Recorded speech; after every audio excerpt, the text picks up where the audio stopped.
Simple ಸಂವಾದ Kannada YouTube ಚಾನೆಲ್ಗೆ ಎಲ್ಲರಿಗೂ ಆತ್ಮೀಯ ಸ್ವಾಗತ. ನಮಸ್ಕಾರ. ಮಂಕುತಿಮ್ಮನ ಕಗ್ಗ ಸರಣಿಯ ನಮ್ಮ ಈ ಪಯಣ ಇದೆಯಲ್ಲ, ಇದರಲ್ಲಿ ನಿಮ್ಮೆಲ್ಲರನ್ನು ಮತ್ತೊಮ್ಮೆ ಸ್ವಾಗತಿಸ್ತಾ ಇದ್ದೀವಿ. ಹೌದು, ಇಂದು ನಾವು ಮಂಕುತಿಮ್ಮನ ಕಗ್ಗದ ಆ 31ನೇ ಪದ್ಯದ ಬಗ್ಗೆ ಸ್ವಲ್ಪ ಮಾತಾಡೋಣ ಅಂತ. ಖಂಡಿತ. ಸರಿ, ಮೊದಲು ಆ ಕಗ್ಗವನ್ನ ಪೂರ್ತಿಯಾಗಿ ಒಮ್ಮೆ ಕೇಳೋಣ. ಬಚ್ಚಿಟ್ಟುಕೊಂಡಿಹುದೇ ಸತ್ಯಮಿಥ್ಯೆಯ ಹಿಂದೆ, ನಚ್ಚುವುದೇ ಮರೆಯೋಲಿಹುದನೆ ಸತ್ಯವೆಂದು, ಅಚ್ಚರಿಯ ತಂತ್ರವಿದು ಬ್ರಹ್ಮ ಸೃಷ್ಟಿಗಳೇಕೋ, ಮುಚ್ಚಿಹವು ಸಾಜತೆಯ. ಮಂಕುತಿಮ್ಮ. ಸರಿ, ಈ ಕಗ್ಗ ಇದನ್ನ ಸ್ವಲ್ಪ ಬಿಡಿಸಿ ನೋಡೋಣ ಅಲ್ವಾ?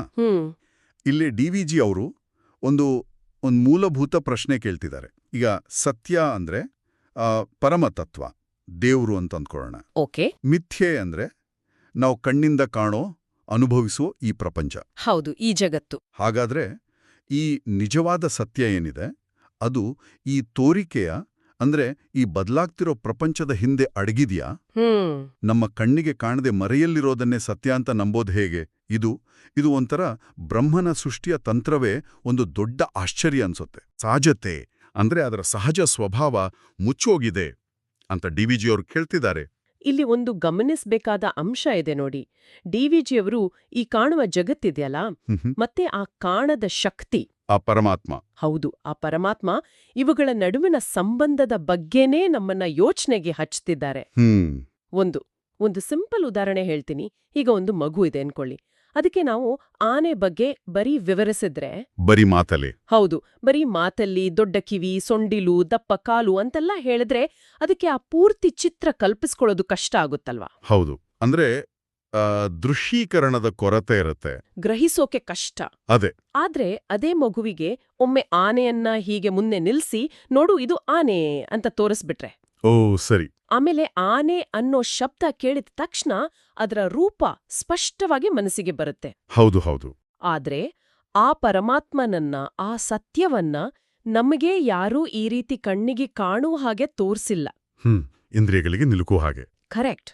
ಹೀಗಿರುವಾಗ ನಮ್ಮ ಕಲ್ಪನೆಗೂ ನಿಲುಕದ್ದು ಕಣ್ಣಿಗೆ ಕಾಣದಿರೋದನ್ನ ಸತ್ಯ ಅಂತಲೋ, ಮತ್ತೆ ನಾವು ಪ್ರತಿದಿನ ನೋಡೋ, ಅನುಭವಿಸೋ ಈ ಜಗತ್ತನ್ನ ಮಿಥ್ಯೆ ಅಥವಾ ಅಸತ್ಯ, ಸುಳ್ಳು ಅಂತಾನೂ ಪರಿಗಣಿಸೋದು, ಇದು ಎಂಥ ಅಚ್ಚರಿಯ ತಂತ್ರ ಅಂತ ಡಿ.ವಿ.ಜಿ. ಅವರೇ ಬೆರಗಾಗ್ತಾರೆ.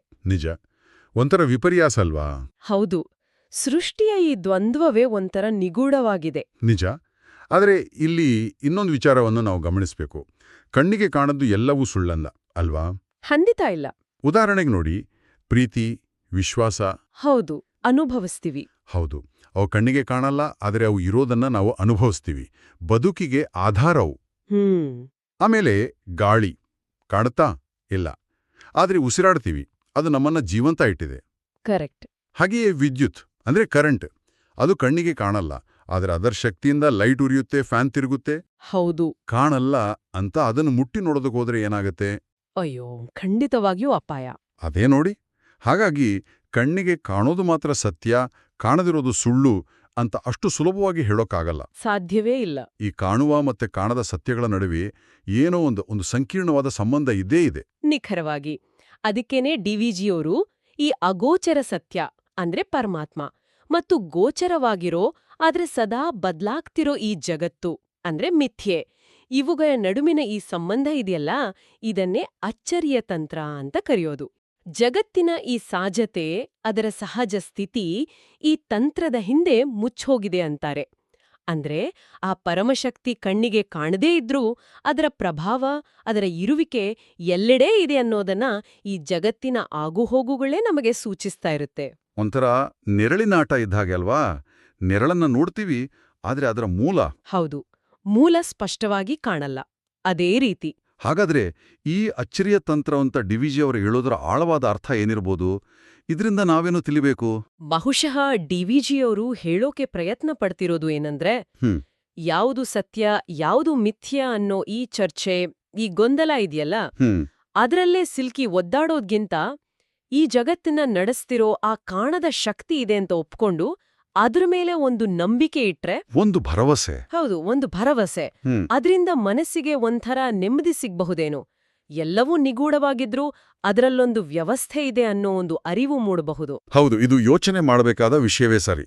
ಒಂದು ವೇಳೆ ಎಲ್ಲವೂ ಆ ಪರಮಾತ್ಮನ ಅಭಿವ್ಯಕ್ತಿಯೇ ಆಗಿದ್ರೆ, ಅಂದ್ರೆ ನಾವು ನೋಡುವ ಪ್ರತಿಯೊಬ್ಬ ವ್ಯಕ್ತಿ, ಪ್ರತಿಯೊಂದು ವಸ್ತು, ಪ್ರತಿಯೊಂದು ಘಟನೆ ಎಲ್ಲವೂ ಆ ಒಂದೇ ಶಕ್ತಿಯ ಬೇರೆ ಬೇರೆ ರೂಪಗಳು ಅಂತ ಭಾವಿಸಿದ್ರೆ, ಆಗ ನಮ್ಮ ದೃಷ್ಟಿಕೋನ ಪೂರ್ತಿ ಬದಲಾಗುತ್ತಲ್ವಾ? ಖಂಡಿತ. ಎಲ್ಲರನ್ನೂ ಎಲ್ಲವನ್ನೂ ಪ್ರೀತಿಯಿಂದ, ಗೌರವದಿಂದ ನೋಡೋಕ್ಕೆ ಸಾಧ್ಯ ಆಗತ್ತೆ.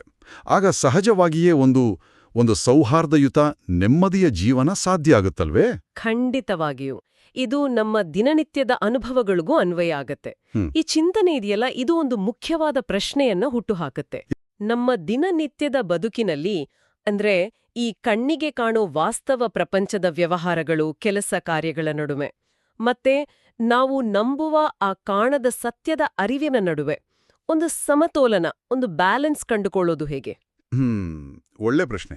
ಈ ಪ್ರಶ್ನೆಯೊಂದಿಗೆ ಕೇಳುಗರು ಸ್ವಲ್ಪ ಹೊತ್ತು ತಮ್ಮಷ್ಟಕ್ಕೆ ತಾವೇ ಚಿಂತನೆ ನಡೆಸಬಹುದು. ತುಂಬಾ ಅರ್ಥಪೂರ್ಣವಾದ ಚರ್ಚೆ.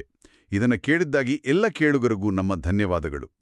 ದಯವಿಟ್ಟು ನಮ್ಮ ಸಿಂಪಲ್ ಸಂವಾದ ಕನ್ನಡ ಯೂಟ್ಯೂಬ್ ಚಾನಲ್ ಅನ್ನು ಲೈಕ್ ಮಾಡಿ, ಸಬ್ಸ್ಕ್ರೈಬ್ ಮಾಡಿ ಮತ್ತೆ ನಿಮ್ಮ ಸ್ನೇಹಿತರೊಂದಿಗೆ ಶೇರ್ ಮಾಡಿ. ಧನ್ಯವಾದಗಳು.